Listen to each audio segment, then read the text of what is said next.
Typically I don't train over 30 seconds, so. No, Zig, leave it. So we're just socializing Luca here. Luca's about 10 weeks old. So we're teaching her some patience. So you can move with us. There you go.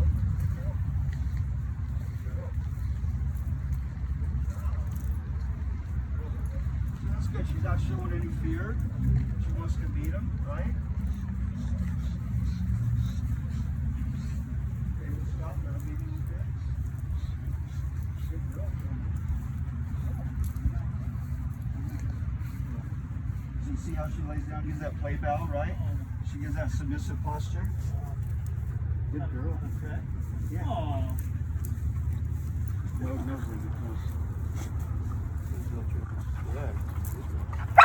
Nope, no bark.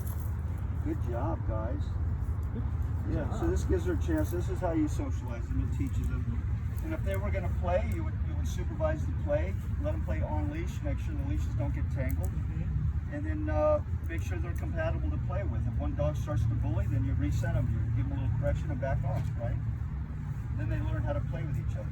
Trinity's done this a lot of times, so she's mellow. She's taking it easy with the puck. Sweet. Good girl, Zig. Good girl. Good girl. Are they both girls? Yeah. Good looking dogs. Thank you. Very fit. All right, so that's good.